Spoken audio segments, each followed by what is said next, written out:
ซึ่งเป็นการเกริ่นนำโดยท่านพระอาจารย์พระครูอภิวัฒนวิกรมหรือท่านพระอาจารย์บรรยงเฮาศรัทธาสาธุชนทั้งหลายวันนี้วันพุธที่4พฤษภาคม2565เป็นวันตรงกับวันขึ้น4ค่ำเดือน8เหนือปีนี้เดือน8เหนือเป็นเดือนที่จะมีวันสำคัญที่เกี่ยวข้องกับความเป็นพุทธศาสนิกชนของหมู่เฮาเจ้าข้าคือวันวิสาขบูชาที่จะมาถึงในวันที่15นี้แต่ก่อนจะพูดถึงเรื่องนั้นก็ขอพูดถึงความสำคัญของวันนี้น้อยนึงวันนี้วันที่4พฤษภาคมสาธุชนทั้งหลายคงจำกันได้เนาะว่ามีความสำคัญว่าวันนี้เป็นวันสำคัญจะไรวันนี้เป็นวันชัดมงคลวันชัดมงคลมีคนถามหลายคนตกลงกูเตือมันจะเป็นวันที่5ประเดี๋ยวมันจะเป็นวันที่4คือเดือนพฤษภาเหมือนกันวันที่5เมื่อก่อนนี้ก็เป็นวันชัดมงคลประเดี๋ยวนี้เป็นวันที่4พฤษภาคมเป็นวันชัดมงคลขออูเอยให้น้อยเนาะเพื่อเป็นกันหมู่เอาเจ้าข้าได้รับของร่วมกันหลายคนหลายท่านก็คงจะงูแล้วเนาะก็งูแถมก็เป็นอย่างฟังไปเนาะวันชัดมงคลนี้เปิ้นถือเอาตามวันที่พระบาทสมเด็จพระเจ้าอยู่หัวทรงประกอบพิธีบรมราชาภิเษกซึ่งในรัชกาลที่9ของเฮาพระบาทสมเด็จพระภูมิพลอดุลยเดชมหาราชหรือพระบรมชนกาธิเบศรท่านทรงประกอบพิธีบรมราชาภิเษกในวันที่5พฤษภาคมเพราะฉะนั้นวันที่5พฤษภาคมเป็นวันชัดมงคลของพระบาทสมเด็จพระเจ้าอยู่หัวรัชกาลที่9เมื่อพระบาทสมเด็จพระเจ้าอยู่หัวรัชกาลที่9เสด็จสวรรคตแล้ววันชัดมงคลนั้นก็หายไปก็ถูกยกเลิกไปทีนี้พระบาทสมเด็จพระเจ้าอยู่หัวพระวชิรเกล้าเจ้าอยู่หัวของเรารัชกาลที่10ทรงประกอบพิธีบรมราชาภิเษกในวันที่4พฤษภาคมปี2562เนาะก็ถือเอาวันที่4พฤษภาคมเป็นวันชัดมงคลซึ่งคำว่าเข้าสู่พิธีบรมราชาภิเษกนั้นก็เป็นการยกฐานะจากพระเจ้าอยู่หัวเป็นพระบาทสมเด็จพระเจ้าอยู่หัวซึ่งโดยกฎมนเทียนบานเนี่ยเปิ้นบอกว่าแผ่นดินสยามจะร้างกษัตริย์ไม่ได้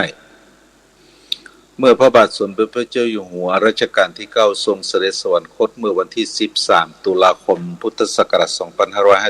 2559จากนั้นพระวชิรเกล้าเจ้าอยู่หัวของเฮาก็ได้ทรงราชเป็นห้องทรงราชตั้งแต่วันที่13-14เป็นต้นมา2519แต่ยังมีพระนามว่าเป็นพระเจ้าอยู่หัวอยู่เป็นพระเจ้าอยู่หัวยังบ่ได้เป็นพระบาทสมเด็จพระเจ้าอยู่หัว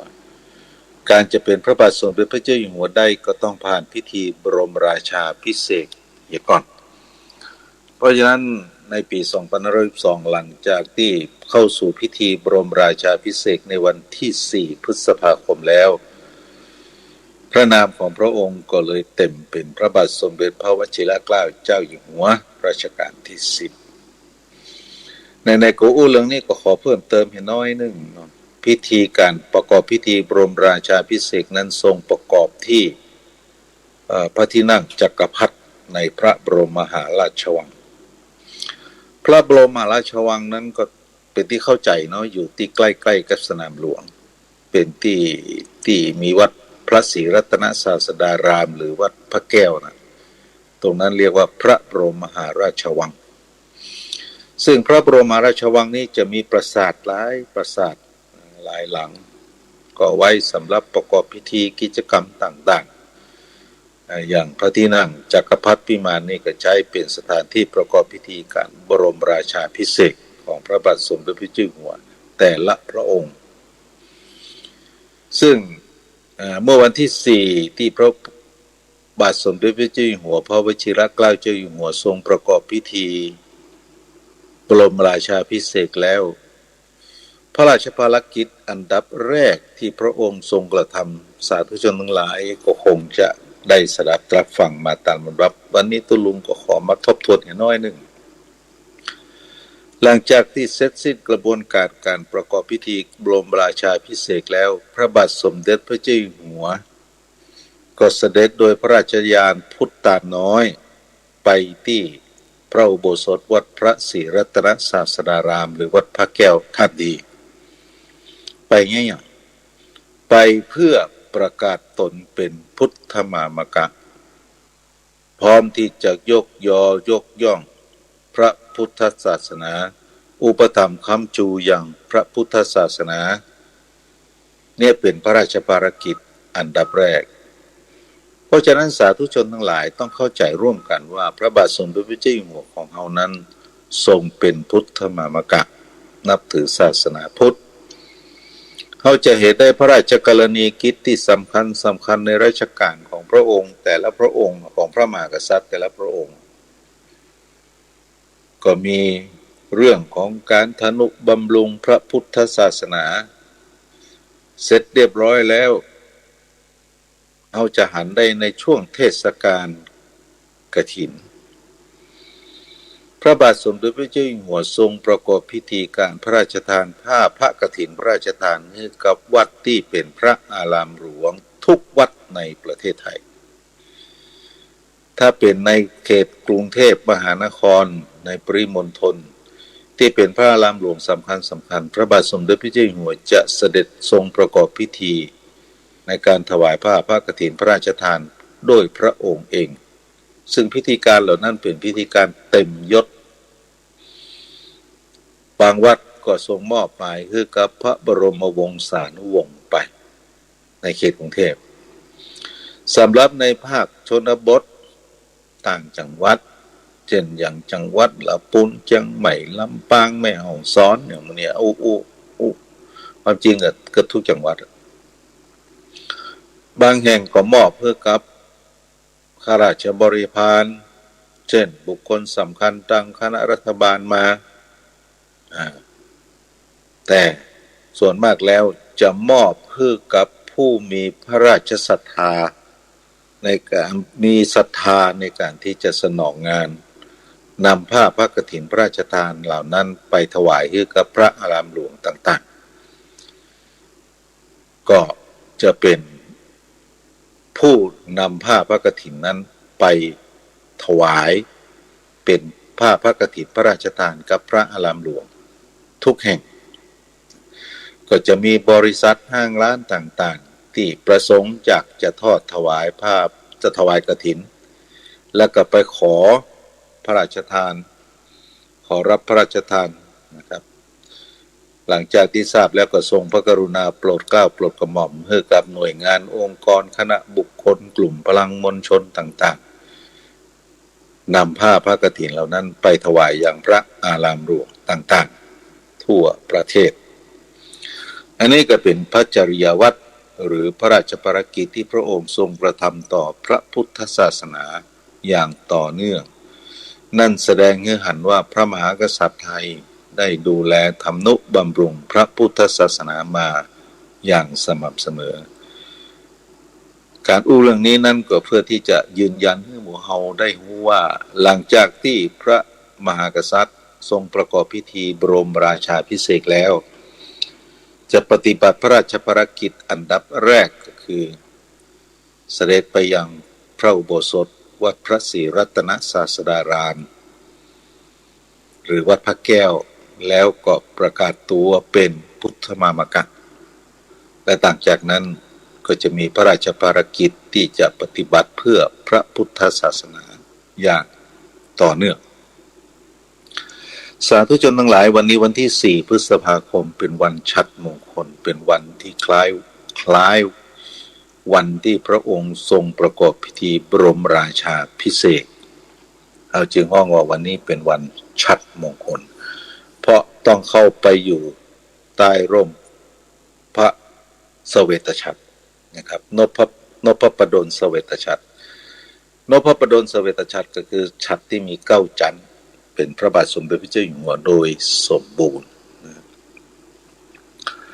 วันนี้วันที่4เราหูกันแล้วเนาะเป็นความสำคัญสาธุชนทั้งหลายเป็นจะได้พ่องอากาศบ้านเมืองบ่เดี๋ยวนี้ฝนตกพ่องบ่ตกหลายแต่2-3 วันที่แล้วฝนก็ตกนักแก่เนาะอากาศก็แปรปรวนเปลี่ยนแปลงทำให้สภาพร่างกายเกิดความบ่ปกติโดยเฉพาะอย่างยิ่งผู้สูงอายุหรือที่ห้องว่าสวก็มักจะมีอาการตะขั่นตะครอเจ็บหัวมัวตาเป็นไข้ได้ป่วยกันก็รักษาสุขภาพกันให้ดีกันแล้วกันเนาะอากาศมันเมื่อคืนนี่มันก็บึดร้อนบึดหนาวอย่างถึงวันนี้ตุลุงอยู่ที่วัดก็ไม่ได้เปิดแอร์อย่างนะเปิดหน้าต่างโล่งสบายดึกบ่ต้องดึกก็ได้เริ่มหนาวละต้องห่มผ้าอย่างนี้เป็นต้นถ้าบางคนประมาทราษาปล่อยให้ร่างกายรับอากาศหนาวเย็นตื่นมาก็ร่างกายก็จะบ่ปกติเพราะฉะนั้นก็รักษาสุขภาพร่างกายของตัวเก่าให้ดีกันแล้วกันการรักษาสุขภาพร่างกายให้ดีในวิธีการที่จะทำได้ง่ายๆก็คือเรื่องของการดื่มน้ำแต่ละวันพยายามดื่มน้ำหนักๆไว้การดื่มน้ำหนักๆเนี่ยมันทำให้ร่างกายของเรามีสมดุลที่เหมาะสมเช่นเป็นการปรับอุณหภูมิในร่างกายคือมันเป็นไปตามความเหมาะสมของสภาพอากาศภายนอกถ้าร่างกายมีน้ำน้อยการปรับปรุงสุขภาพในเรื่องของการอุณหภูมิในร่างกายก็จะลดลงคืออากาศภายนอกกับสภาวะความหนาวเย็นร้อนในร่างกายมันก็เป็นปกติถ้ากินน้ำน้อยนี่ก็อันตรายนะกินน้ำน้อยเลือดก็จะข้นตัวถ้ากินน้ำน้อยนะตัวนั้นต้องกินน้ำนักอาตมาก็มีข้อแนะนำอยู่อย่างหนึ่งเวลากินน้ำพยายามหลีกเลี่ยงน้ำเย็นพยายามหลีกเลี่ยงน้ำเย็นคือดื่มน้ำอุณหภูมิปกติคือน้ำธรรมดาทั่วไปหรือน้ำอุ่นหรือน้ำร้อนร่างกายก็จะดีขึ้นนะลองพอเถอะบางคนก็กินน้ำอุ่นบ่ค่อยเป็นลองฝึกไปแอมน้อยจะรู้สึกว่ากินน้ำอุ่นนี่มันกินได้นักกินได้ทำให้ร่างกายของเราอบอุ่นได้นะอันนี้ก็เป็นความห่วงใยอยากจะให้หมู่เฮาระวังสุขภาพอย่างตัวตุ้ลุงเหมือนกันเมื่อวันที่29เมษายนที่ผ่านมาเป็นวันศุกร์นะตุ้ลุงก็ได้ไปที่ดอยขุนตาลกับท่านพระอาจารย์พระครูอภิวัฒนวิกรมปรารภเหตุไปดูสถานที่ในการที่จะสร้างพระธาตุสีสามเมืองซึ่งก็อยู่ที่บริเวณที่ดอยขุนตาลที่เปิ่นมีศาลเจ้ามีด่านตำรวจมีอย่างมีร้านค้าร้านขายอย่างนั้นที่เป็นยอดดอยขุนตาลที่จะเป็นทางผ่านระหว่างละปูนไปหาลำปางละปูนไปหาลำปางก็พากันไปดูกันที่นั่นโดยท่านอาจารย์พระครูอภิวัฒนวิกรมจวนไปก็ได้มีโอกาสได้ไปเสร็จเรียบร้อยแล้วก็ตากแดดขึ้นล่องแล้วก็นัดกับพระเดชพระคุณหลวงพ่อพระเทพรัตนนายกเจ้าคณะจังหวัดลำพูนท่านก็เมตตาสูงมีภารกิจมีสมณกิจมีกิจของสงฆ์อยู่ท่านก็รีบไปพบที่บนดอยขุนตาลก็พอดีกับพบกับเจ้าหน้าที่ของอุทยานแห่งชาติเพราะว่าจะเป็นผอ.สำนักหรือหัวหน้าอุทยานแห่งชาติเปิ้นก็คือข้อคิดแนะนำได้จัดดีและเปิ้นก็จะรับประสานต่อความหวังในการที่จะสร้างเกี่ยวกับเรื่องพระธาตุสีสามเมืองนั้นก็น่ามีความเปลี่ยนไปได้สูงมากนะ น่าจะเป็นไปได้ละที่เอาเรื่องนี้มาอู้ก็คือวันนั้นบอกกองปิกมาถึงวัดปูดต่อมันยมเฮ้ยเอาสังขารเอามันเท่าแล้วเนาะสังขารแก่ชรามามากละบอกกองถึงวัดตึ้งมาเอาอย่างอ่ะโปโตมันเพลียสุดๆประมาณ4 โมงกว่า5 โมงเนี่ยถึงวัดเข้าตีนอนลับตื่นมาเอาแล้วเป็นมึงบังตึงตั้งสะเบิงสะเจิงบัลลังเนี่ยก็โควิด-19เนี่ยก็เนาะเป็นตึงวัดเป็นตึงไอเป็นตึงไข้เป็นตึงเจ็บคอมันมากันนะวันที่30โมผลก็เลยเอา ATK เครื่องตรวจมาตรวจพอบัลลังไวรัสนี่ยอกเอาละกายตรวจพอก็มีขีดเดียวมันแน่ใจเครื่องนี่มันก็จะลุกแล้วเอาตัวใหม่มาตรวจแถมสวกหูดังชั่วเก่านะก็มีขีดเดียวแล้วก็มันยังมาเป็นแค่ว่าก็เลยรักษาอาการตามสภาพปวดหัวก็กินพาราเป็นน้ำมูกก็กินยาคอเฟนิลามินยาแก้แพ้ไอก็กินยาแก้ไอปรับตามสภาพกินน้ำอุ่นตลอดเนอะได้2 วันหายแซ่บเลยเป็นเรื่อง30วันที่1บอกว่าวันที่1มาปุ๊บก็มายแล้ววันที่2เป็นเรื่อง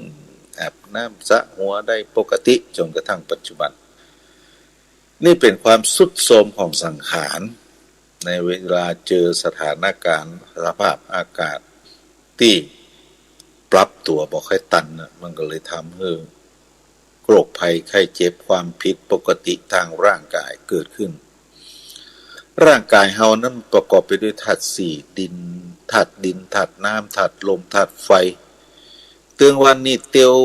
ต้องไปไหนมาไหนได้มันก็เป็นเพราะธาตุทั้ง4มันยังสามัคคีกันอยู่เมื่อใดก็ตามถ้าธาตุทั้ง4มันบ่สามัคคีกันมันอิดออดมันบ่อู้กันลงส่งกันปอสังขารก็จะทำให้เกิดการเจ็บไข้ได้ป่วยธาตุทั้ง4ก็คือดินน้ำลมไฟในตัวคนเฮาเนี่ยมันถึงมีครบทุกคนถ้าธาตุตัวใดตัวหนึ่งบ่ร้านบ่สมานสามัคคีกันอันตรายละนะอันตรายละต้องเข้าโรงหมอโรงยาเปิ้นตรวจเปิ้นเช็คเปิ้นก็ปรับสภาพอันนี้ต้องระวังให้ดีสาธุชนทั้งหลายธาตุ4ในร่างกายของคนเฮาเนี่ยธาตุดินเนี่ยมันมีลักษณะแข็งสัมผัสได้จับได้มันก็มีอยู่20อย่างด้วยกันนะครับผมขนเล็บฟันหนังเนื้อเอ็นกระดูกเยื่อในกระดูกม้ามหัวใจตับพังผืดไตปอดไส้ใหญ่ไส้น้อยอาหารใหม่อาหารเก่าสมองอย่างนี้เป็นต้นอันนี้เป็นน้องว่าธาตุดินธาตุน้ำก็มีดีเสล็ดน้องเลือดเหงื่อมันข้นเปลวมันน้ำลายน้ำมูกไข้ข้อมูกเนี่ยมี12อย่างรวมแล้ว32เฮามักจะแจ้งกันว่าอาการ32ของคนเฮามันเป็นอย่างเงี้ยสำหรับธาตุลมกับลมที่อยู่ในร่างกายเนี่ยลมพัดขึ้นเบื้องบนลมพัดลงเบื้องล่างลมพัดไปตามตัวลมหายใจอันนี้เป็นว่าธาตุลมธาตุไฟกับไฟที่ยังกายให้อบอุ่นไฟที่เผาอาหารให้ย่อยเนี่ยที่ทำให้ร่างกายของเราเกิดอาการมันยังอยู่ในร่างกายของเราธาตุทั้ง4สามัคคีกันเราก็สามารถเดินเหินไปไหนมาไหนได้คำบักเก่าโบราณเปิ้นเลยว่าไว้ว่าสังขารของคนเรากว้างศอกยาววาหนาคืบอันนี้เป็นคำที่เปิ้นว่าไว้กว้างศอกยาววาหนาคืบมันก็เป็นของไผของมันน่ะศอกไผศอกมันว่าไว้ว่ามันคืบไผคืบมันกว้างศอกยาววาหนาคือร่างกายคนเราเนี่ยถึงวันเนี่ยเปิ้นบอกเปิ้นอู้ปิดปริศนาธรรมบ่ก่อนมาละ4 คนหาม3 คนแห่1 คนนั่งแคล่2 คนป่าไป4 คนหามก็คือธาตุดินเนี่ยธาตุน้ำธาตุลมเนี่ยธาตุไฟเนี่ยธาตุทั้ง4เนี่ยมันหามเอาอยู่มันหามเอาอยู่ธาตุทั้ง4นี่ก่อตัวเป็นตัวตนเป็นคนเป็น สิ่งสมมุติว่าเป็นคนความจริงแล้วมันก็ถ้าแยกออกไปแล้วมันก็เป็นส่วนความเป็นคนนะอยู่ที่ไหนเอาก็ยังโมได้ต้องประกอบกันทั้งหมด4 คนหามตราบใดที่4 คนนี้ยังสามัคคีกันมันหามเอาไปหั่นไปนี่ไปไหนมาไหนได้อกกะเมนตีลังกาขี่รถขี่เครื่องบินขี่เงือเตียวนั่งรถเครื่องนั่งรถยนต์4 คนหามแล้วก็3 คนแห่ก็คือเรื่องของไตรลักษณะทั้ง3อย่างไตรลักษณะนั่นเองไตรลักษณะทั้ง3อย่างที่อยู่ในร่างกายคนเฮาเนี่ยมันก็มีอนิจจังทุกขังอนัตตาในขณะที่4 คนมันหามเขาน่ะมันก็หนีบ่พ้นที่จะต้องไปเจออนิจจังไปเจอทุกขังไปเจออนัตตาทุกขังก็คือความเป็นทุกข์ก็คือสภาวะที่ทนบ่ได้เปิ้นห้องว่าทุกข์แต่ตุงวันนี้บ่ค่อยรู้จักทุกข์ก็เพราะว่ามีสันตติคือความต่อเนื่องการเปลี่ยนแปลงอิริยาบถทำให้เรากลบเกลื่อนลืมบ่ค่อยรู้จักทุกข์เนี่ยเวลานั่งมึนๆเนี่ยมันเป็นทุกข์แล้วหรอกเฮาก็ลุกเฮาก็ย้ายก้นเฮาก็เปลี่ยนอิริยาบถมันก็บ่เป็นทุกข์ละแก้ไขสถานการณ์กลบเกลื่อนความเป็นทุกข์ตัวนั้นได้อันนี้จังความบัดเที่ยงแต่แน่นอนเกิดขึ้นได้เสมอคนเฮานี่จะไปเกิดว่ามันเที่ยงแท้แน่นอนเพราะเหตุไหนเวลาเดินเหินไปไหนจะไปเกิดว่าโอ้ตัวเองฉลาดตัวเองเก่งบางครั้งบ่หินก้อนนิ้วเดียวไปคล้องเปิ้นต้าวก็ลึบบึบกระดูกบะกระดูกแตกกระดูกร้าวเอาล่ะเข้าโรงพยาบาลล่ะอันนี้จังบ่เที่ยงตุลุงอู้อยู่บ่เดี๋ยวนี้อวบจะบดีบึดรับรวดเดี๋ยวก็บ่ฮู้ มันอันนี้จังกำหนดบ่ได้มันไม่เที่ยงแท้แน่นอนอย่างแต่ก่อนมีตุลุงอยู่ตัวหนึ่งก็ประเจตแก่ตอนใดเป็นนักเตะขึ้นเตะในธรรมะสูงเนาะธรรมะมันก็บ่สูงตอนใดแต่มันก็ต้องมีมีจันย่ำขึ้นไปแล้วก็ไปนั่งเตะ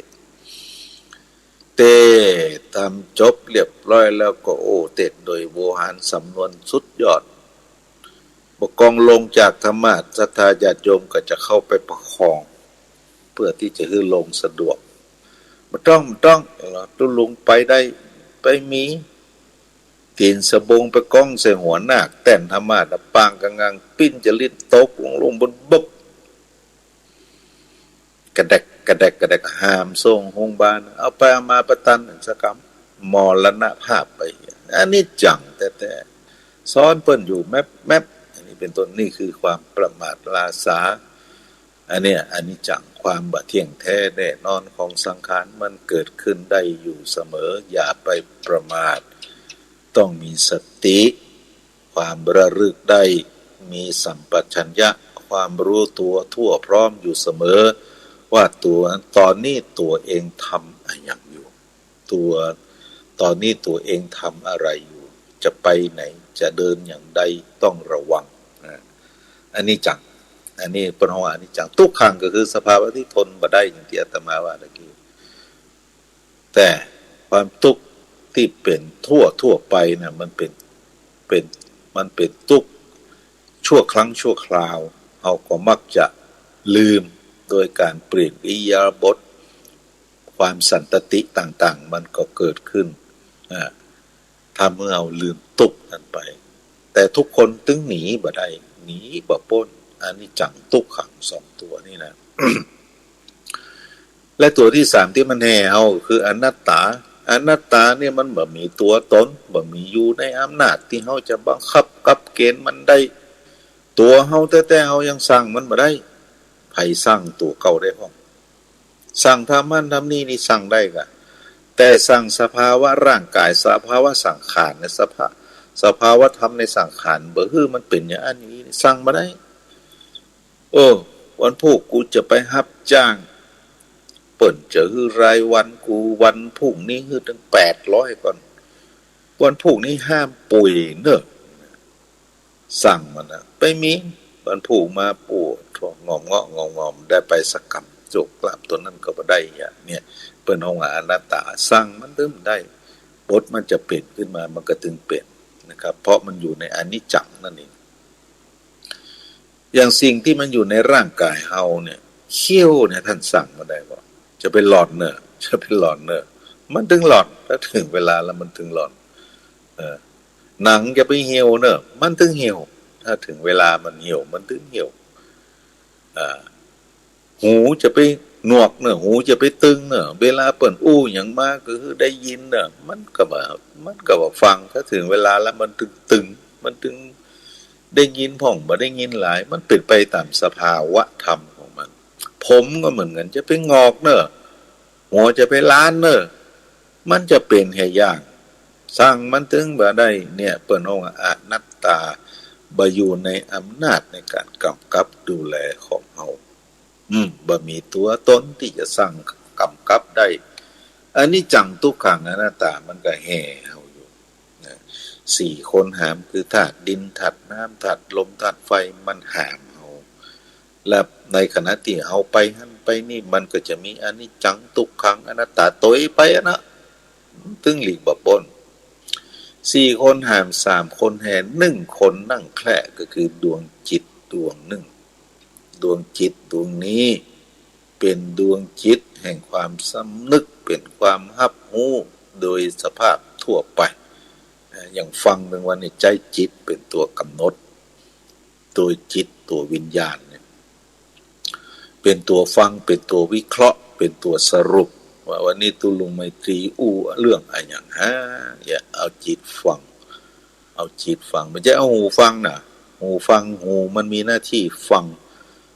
เสร็จเร็วแล้วก็ประมวลผลในจิตสรุปออกมา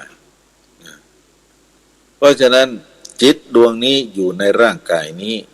เป็นตัวคิดเป็นตัวกำหนดการประกอบกรรมทุกอย่างที่เกิดขึ้นในชีวิตประจำวันวันพุธจะไปที่ไหน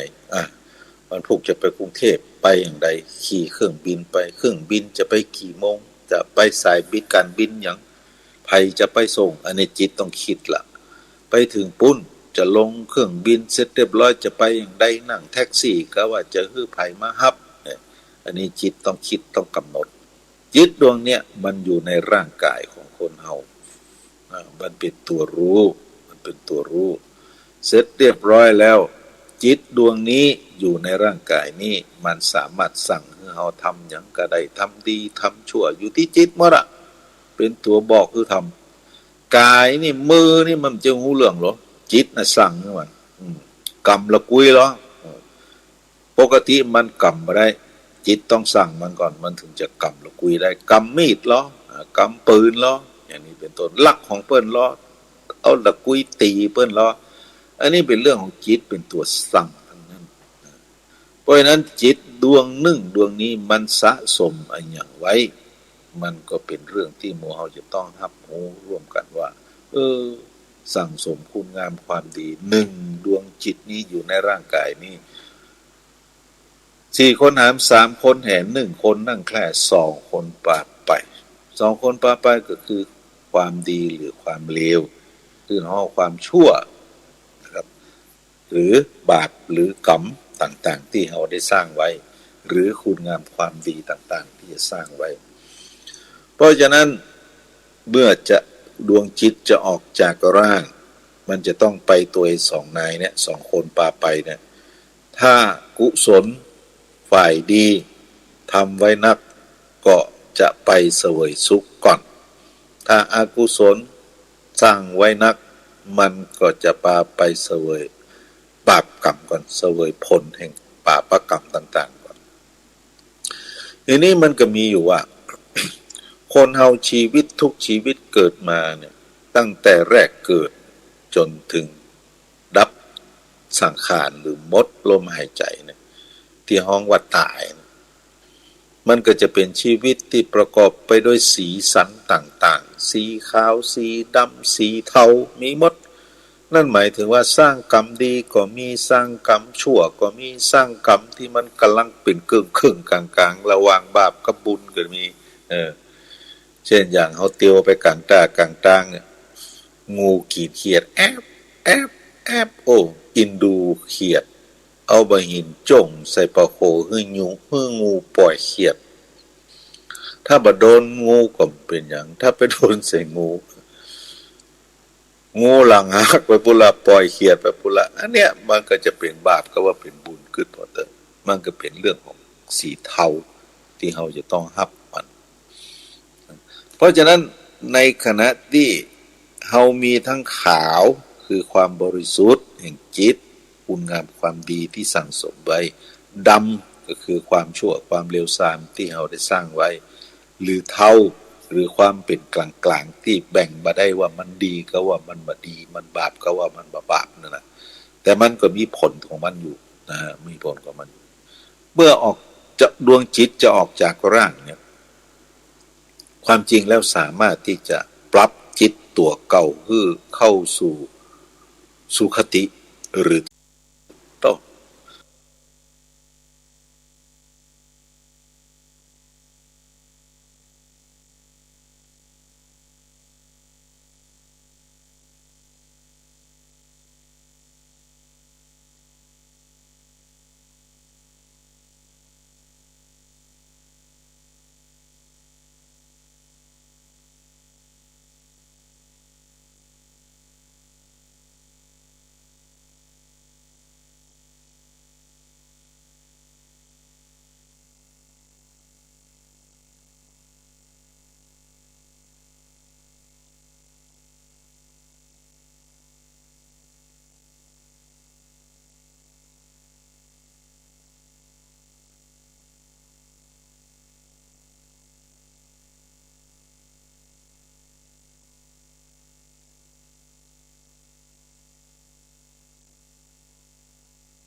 มารถที่จะไปสู่สวรรค์จะไปสู่นิพพานได้เลย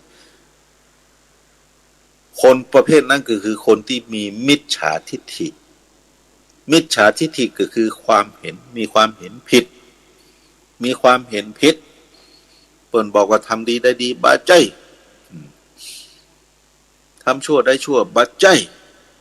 เถียงเปิ้นโต้แย้งเปิ้นมีความเห็นผิดเป็นชอบใครอย่างกันเนี่ยข้าทำอย่างกันไป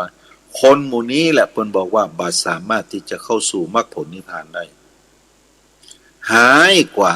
คนทำอนันตริยกรรมก่อนสาธุชนทั้งหลายลองพอลองตรองพอ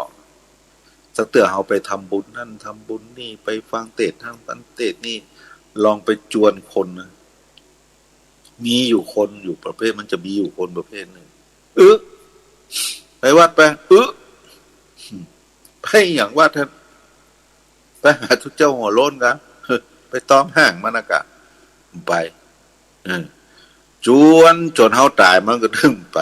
อันนี้เพราะว่ามิจฉาทิฏฐิอยู่ในกมลสันดานดึงไปวัดบ่เข้าพระเจ้าบ่ไหวนี่เพิ่นว่านั่นนะคนมิจฉาทิฏฐิเนี่ยจะเป็น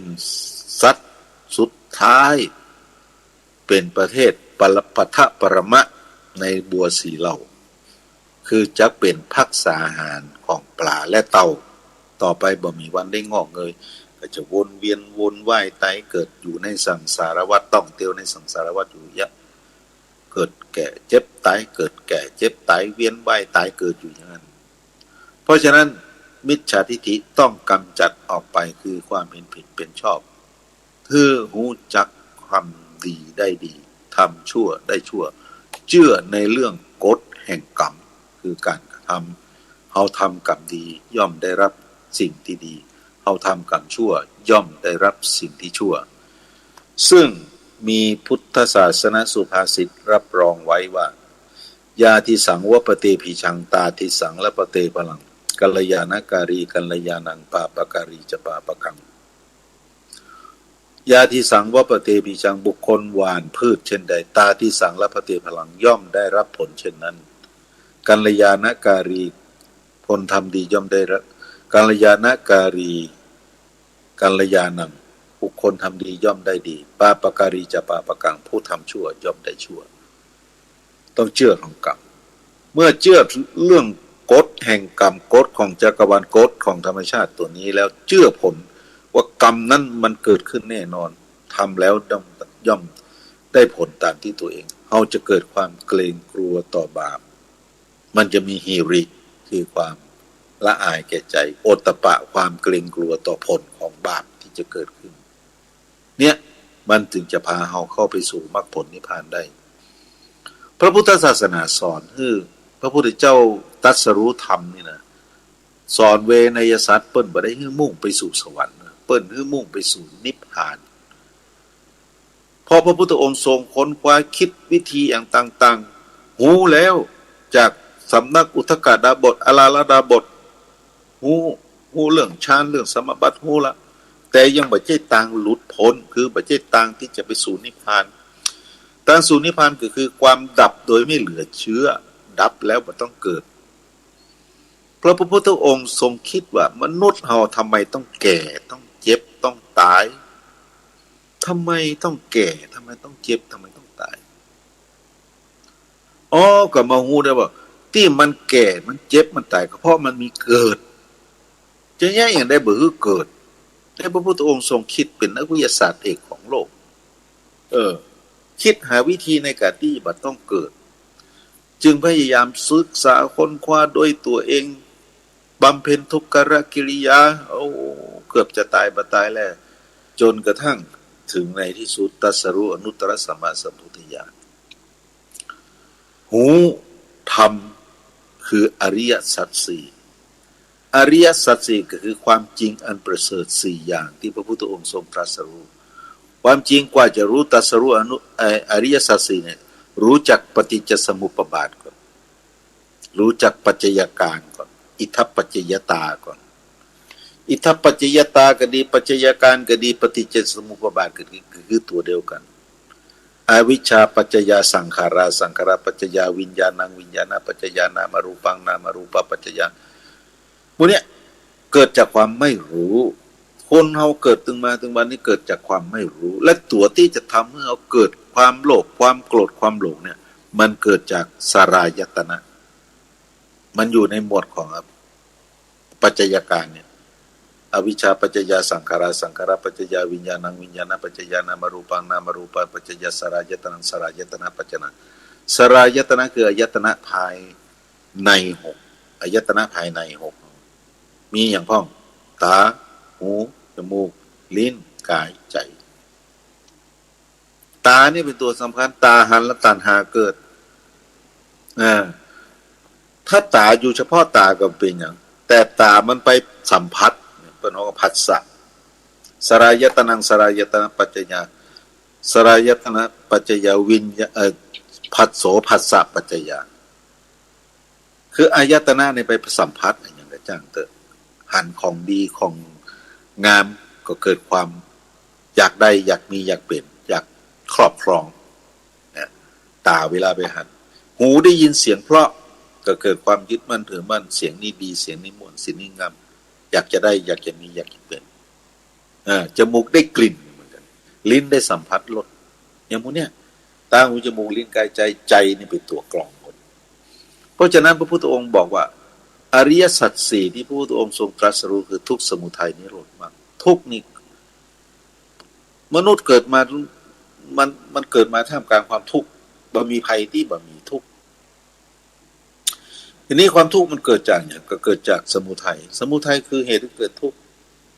นี่สมุทัยมันเกิดอย่างก็คือเรื่องของความอยากทั้งหลายแหละอยากได้อยากมีอยากเป็นจึงบ่มีที่สิ้นสุดที่เป็นของว่าตัณหาพระองค์ตรัสว่าตัดนัตถิตัณหาสมานนีแม่น้ำเสมอด้วยตัณหาไม่มีอย่างนี้เป็นต้นเพราะฉะนั้นสาธุชนทั้งหลายคำสอนของพระพุทธองค์บอกว่าจะเป็นเรื่องราวใดก็ตามแต่พระพุทธองค์ทรงมุ่งเน้นให้คนที่มาฟังสดับแล้วนำไปวิเคราะห์เพื่อก้าวเข้าสู่ความเป็นผู้ไม่ต้องมาเกิดเพื่อที่จะไม่แก่ไม่เจ็บไม่ตายนั่นก็คือมุ่งสู่ความหลุดพ้นมันจึงมีเรื่องของศีลสมาธิปัญญามันจึงมีเรื่องของทานศีลภาวนาทานศีลภาวนาทานศีลภาวนาถึงวันนี้ก็ทำครบแล้วเราความจริงเขาบัดได้ครบ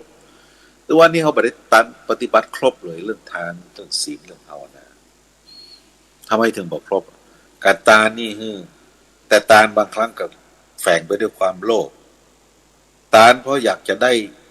สิ่งที่ดีกว่าตานเพราะอยากจะอยากจะได้อานิสงส์ของตานอันนี้ก็เป็นความโลภตานต้องตานด้วยความเสียสละด้วยบ่หวังผลตอบแทนนี่จึงเรียกว่าเป็นตานแต่เป็นปริจาคะคือการสละในรอบเมื่อเป็นคนตานได้เป็นคนบานแก่ตัวเนี่ยบานแก่ตัวแต่บานโลภโมโทสันเนี่ยมันจึงจะเข้าไปสู่การเป็นผู้ปฏิบัติในเรื่องธรรมขั้นชั้นสูงก็คือศีลคือรักษากายวาจาใจให้เรียบร้อยศีลบ่ต้องอู้เรื่องปานาติปาตาตินากาเมต้องไปอู้ถึงเรื่องการรักษากายวาจาใจให้เรียบร้อยบ่ไปเบียดเบียนไผบ่ไปรังแกไผทำจิตของตัวเองให้บริสุทธิ์ผุดผ่องคิดบวกคิดเผื่อเปิ้นเอาใจเกิดมาใส่ใจเฮาเนี่ยถือว่ามีศีลละเมื่อมีศีลแล้วก็สามารถที่จะพัฒนาคุณธรรมในด้านจิตใจของตัวเองนั่นคือทำสมาธิคือเกิดความรู้ความเข้าใจแล้วก็จะรู้ว่าชีวิตนี้มันไม่มีสาระอย่างเลยก็ตายแล้วก็ต้องมาเกิดเกิดก็จะบ้าอยู่อย่างเงี้ยวนเวียนกันอย่างเงี้ยเกิดแต่เจ็บตายเกิดแก่เจ็บตายบูจักจบจักสิ้นสุดสู้ดับไปคือนิพพานไปบ่ต้องมาเกิดมาเวียนว่ายตายเกิดอันนี้ก็จะเป็นเป้าหมายสูงสุดของพระพุทธศาสนาเอาละบรรดาศรัทธาสาธุชนทั้งหลายวันนี้ตุลุงไมตรีได้มาอู้เรื่องนาสาระสเประที่อันดับแรกก็อู้ถึงเรื่องความสำคัญของวันนี้วันที่4 พฤษภาคมเป็นวันคล้ายเป็ เป็นวันชัดมงคลนี่เราจะวันคล้ายเป็นวันชัดมงคลรัฐบาลกำหนดว่าวันนี้เป็นวันชัดมงคลเป็นวันหยุดราชการสาเหตุหนึ่งโดยพระบาทสมเด็จพระวชิรเกล้าเจ้าอยู่หัวทรงประกอบพิธีบรมราชาภิเษก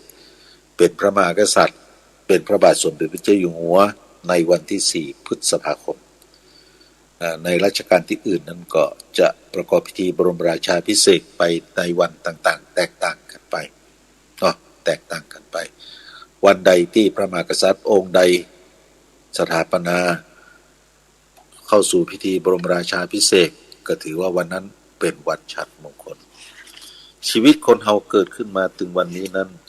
มันมีเรื่องมากมายมีเรื่องที่เฮาจะต้องช่วยกันแบกช่วยกันหามช่วยกันอุ้มแล้วก็ช่วยกันหิ้วท่านพระอาจารย์อภิวัฒนวิกรมเพิ่นก็บอกว่าโอ้คนเฮานี่ถึงวันนี้มันก็มีเรื่องแต่อย่าแบกป้องอุ้มป้องหิ้วป้องบรรลุนบรรจุนไปเพราะทุกคนเกิดมาแล้วมีหน้าที่เหมือนกันอย่างพระอาจารย์พระครูอภิวัฒนวิกรมท่านก็มีหน้าที่ในการที่จะขับเคลื่อนคลื่นสีขาวตัวนี้นำธรรมะไปสู่หมู่เฮาที่สนใจใฝ่หูอยากจะรู้เรื่องธรรมะทุกครัวเรือนทุกพื้นที่ทุกแห่งหนท่านก็พยายามเกาะกลุ่มลุมลานักเตะพยายามไปหาสถานีนั้นขอเวลาเปิ่นกล้องเพื่อที่จะนำเอาธรรมะไปนี่เป็นหน้าที่ที่ท่านต้องทำพระพุทธเจ้าก่อนที่จะส่งสาวกไปประกาศพระศาสนาพระพุทธองค์ทรงตรัสว่าอะไรพระพุทธองค์ทรงตรัสว่าจรตาภิกขเวจาริกังพหุชนะหิตายะพหุชนะสุขายะโลกัมปายะโลกานุกัมปายะอัฏฐายหิตายะสุขายะเทวมนุสานังเทเสถะธัมมังอาทิกัลยานังมัชเชกัลยานังปริโยสานกัลยานังสาถังสะพยัญชนะเกวรปริปุนังปริสุทธังพรหมจริยังประกาศเสสิซึ่งแปลความว่าภิกษุทั้งหลายเธอต้องเที่ยวไปเพื่อประโยชน์ของชนหมู่มากเพื่อความสุขแก่ชนหมู่มากเพื่อเป็นการอนุเคราะห์โลกเพื่อประโยชน์และความสุขแก่เหล่ามนุษย์และเทวดาทั้งหลายเธอทั้งหลายจงแสดงพระธรรมที่มีความไพเราะในเบื้องต้นไพเราะในท่ามกลางไพเราะในที่สุดจงประกาศพระสัจธรรมซึ่งที่ถึงพร้อมด้วยอัตและพยัญชนะคืออัตก็คือความอัตก็คือเนื้อหาสาระพยัญชนะก็คือความหมายเกวริปุนังเกวรปริปุนังคือบริบูรณ์บริสุทธังคือบริสุทธิ์และจงประกาศพรหมจรรย์เหล่านี้ต่อไปท่านอาจารย์พระครูอภิวัฒนวิกรมก็ได้ปฏิบัติหน้าที่นี้อย่างดีเยี่ยมก็สมกับที่ท่านได้เป็นหัวทีมหัวหน้าทีมในการที่ขับเคลื่อนอาตมาได้ทราบข่าวก็ชื่นชมยินดีในปฏิปทาในแนวคิดของท่านก็ถือได้ว่าท่านได้พยายามทำทุกอย่างแล้วเนี่ยคือห้องว่ามีหน้าที่ที่จะต้องทำท่านก็แบกหน้าที่ของท่านต่อไปทีนี้ท่านก็อุ้มความหวังอนาคตว่าคนไทยเขาจะต้องเข้าใจด้วยเพราะจริงคนที่ฟังเนี่ยจะต้องเกิดความรู้ความเข้าใจในเรื่องสัจธรรมขององค์สมเด็จพระสัมมาสัมพุทธเจ้าในระดับที่น่าพอใจเนี่ยท่านถึงทำเพราะมีความหวังอย่างนี้ท่านถึงอุ้มไว้เอาความหวังเนี่ยมาอุ้มไว้ความหวังนี้ต้องประคับประคองมันหน่อยและที่สำคัญก็คือหิ้วตัวในขณะที่ท่านทำงานอยู่เนี่ยท่านก็ต้องดูแลตัวเก่าพอสมควรไปหันมานี่โอ้มันสารพัดนะคนเอาเดินทางครั้งมันก็เสี่ยงครั้งหนึ่งก็ต้องระวังเนื้อระวังตัวเอาตัวรอดเพื่อความดูรอดของตัวเองนะอันนี้เพื่อการดำรงตัวเพราะฉะนั้นทั้งแบกทั้งอุ้มทั้งหิ้วเป็นเรื่องภารกิจที่ท่านได้ทำอยู่ขอชื่นชมอนุโมทนาเอาละสาธุชนทั้งหลายใกล้จะหมดเวลาตามกำหนดในเวลา 4 ทุ่มบัดนี้เวลา 21:49 นาทีตู้ลุงจะเปิดสายแล้วเนอะใครจะมีเวลามาสนทนากับตู้ลุงบ้องเหลือเวลาถึงประมาณ10 นาทีเจิญเลยเนอะเบอร์โทรที่0968695612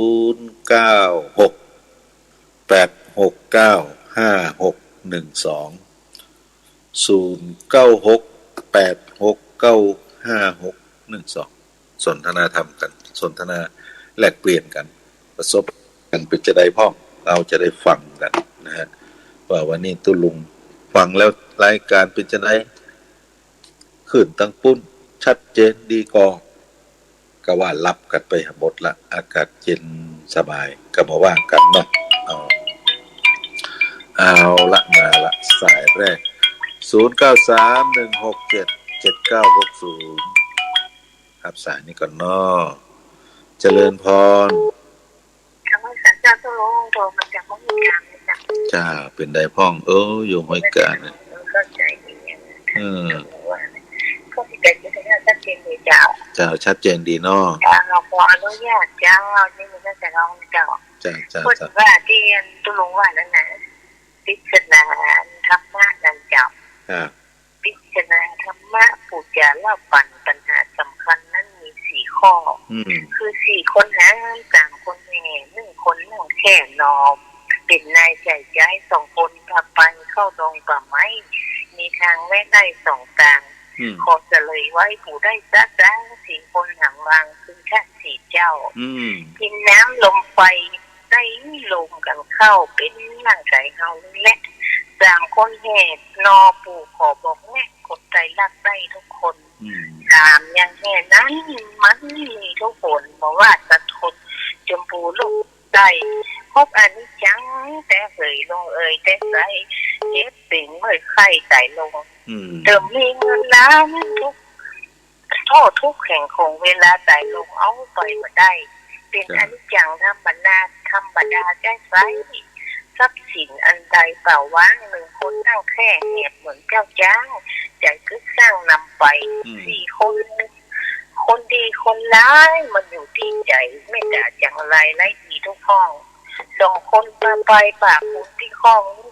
เจ๊จนาที่ทำคนนั้นเจ๊จนาที่ทำคนนั้นนะเจ้าเราจะทุกคนนะเจ้าจะขอบคุณมากเราจะรับสายต่อไปเนาะเจริญพรเจ้ากับพระเจ้าท่านอาจารย์จากทางใดนี่จำนวนมันอยู่วันดินดำตะบนเจซ่อนตะบนลุงปานลำปางเจ้าลุงปานแก่ซ่อนเนาะเจ้าเป็นได้ชัดเจนดีเนาะเจ้าชัดเจนเลยเจ้าเลยทำสมัครจากหนักแล้วนะเจ้าเนาะจ้าดีละขอบคุณนะการให้กำลังใจกันสาธุเจ้าเจริญพรกับอาจารย์เจ้าดูจากอยู่ในนี่จากแม่จินจันบ้านให้ส้มตำบลจินหลวงเพื่อมาเจอเจ้าจะมายังไงไม่สวยแต่ว่ามาซื้อนี่ไปกำนะไปเตียนไปเหียงเป็นผู้ข่าวโยผู้ข่าววัดทุ่งมาที่ไหนจ๊ะวัดหัวลิ้นให้ไหนไปวัดหัวลิ้นไงวัดอาจารย์40,000น่าจะลงมาเพจไปเอากันชัดเจนดีเนาะเจริญพรโยมชัดเจนเลยเจ้าเป็นกำลังใจให้สาธุเจริญพรอาจารย์อาจารย์จ้าจากไหนนี่บ้านเราจะมีตำบลบ้านเรือนตำบลนางเนี่ยประสร้างนี่กะบ้านเราจะมีเนี่ยบ้านเราจะมีตำบลบ้านเรือนเนี่ยเป็นได้พ่องได้ยินชัดเจนดีเนาะใกล้เนี่ยชัดเจนจ้าสาธุเนอแม่เนอยินดีธรรมะท่านย้อนเขาถ่ายเนี่ยจ้าสาธุ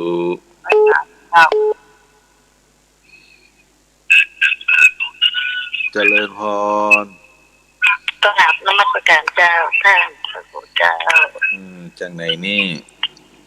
เวลาพรปะงิ้วเจ้าเวลาพรปะงิ้วเจ้าจะหาไม่ได้ปะกันสักเดือนนั่นเวลาพรนี่ไปไกลมาต่าง วันที่ว่าท่านจะมาที่วันทำบุญหาพระอาจารย์ไม่ได้ไปได้สกามเนี่ยสบายเนี่ยเปิงอ่ะคือเขาเสาะหายชื่อนึงนะก็ต้องไปไหนไปได้เนี่ยท่านเลยต้องระวังตัวเอาอยู่ในกลุ่มเสี่ยงมีอายุละโอเค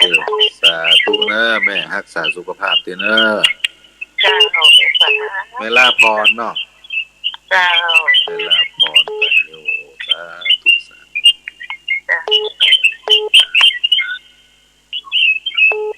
เจริญพรไว้สาเจ้าลุงเจ้าจังไหนนี่สาปังครับแต่สองแรงเลยยังกินนะเพื่อนปันแต่ว่าสปังแต่เย็นนี่เด้อเย็นนี่เนาะสาธุได้ยินอีกกันสาธุสาธุสาธุสาธุดูแลสุขภาพกันเนอ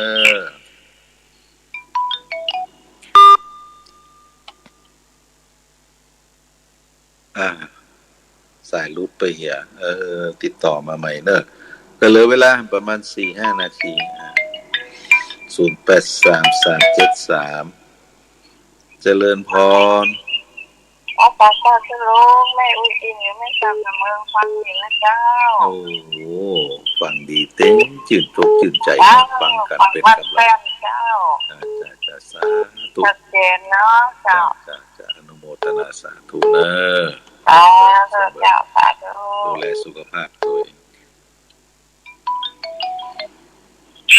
สาธุเจริญพรพระเจ้าตุลุงจากไหนนี่แหวนท้องมันต้องร้อนเจโฮมเจโฮมเจโฮมบุญลูกอันนี้ยินตุลุงออกแต่เมื่ออันที่เชื่อชีนันแม่ไปหนังด้านหน้าตุลุงกันหรอกนั่นก็ตุลุงหนังเดิมหาสงสารนะนั่นล่ะมีโอนเลยอ่ะบ่ฮู้จักกันเนาะอันนี้แสดงตัวหน่อยจ้าสาธุยินดีเนอะดูแลสุขภาพตัวเองเจริญพรอาจารย์ครับอาจารย์เจริญพรโยมจังไหนนี่ผมตุ๊ครับผมตุ๊ครับตุ๊อยู่ปางโมครับตุ๊ปางโมครับครับปางโมครับพุทธวิญญาณครับโอ้ชัดเจนดีเนาะก็ชัดเจนครับ104ครับดี204ตอนนี้ผมเคยไปเนี่ยตอนหนุ่มๆอ่ะประมาณ50 กว่าไปที่พระบาท3 5นะครับไปหาครูบาธรรมจักรครูบาพรหมจักรท่านบอกว่าบวช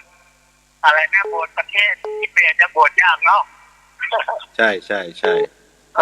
คนที่เปลี่ยนท่านพูดให้ฟังนะออกเล็บทีละเล็บทางโน้นเขาครบ10 เล็บครับท่านบอกแล้วก็ข้ามน้ำข้ามห้วยมาพอจะบวชได้บวชยากทั้งที่เปลี่ยนอ่ะเขาเฟ้นไทยบวชง่ายจริงๆเขาคัดเลือกแต่ไทยนี่บวชยังไงก็ได้ครับประเทศไทยนี่สุดยอดเลยครับตอนที่บวชเนรเยอะเลยแล้วจะทำไงข้างหน้าจะทำไงกันเนี่ยไม่มีการกลั่นกรองโอเคเจริญพรธรรมชาตินะครับใช้กันในหมดเวลาครับก็เหลือเวลาเต็มน้อยครับเจริญพรเจ้ากับไม่อยากเจ้าทุกคนไม่ถูกเกี่ยวศิลปะศิลป์บ้านโง่หลับปูนเลย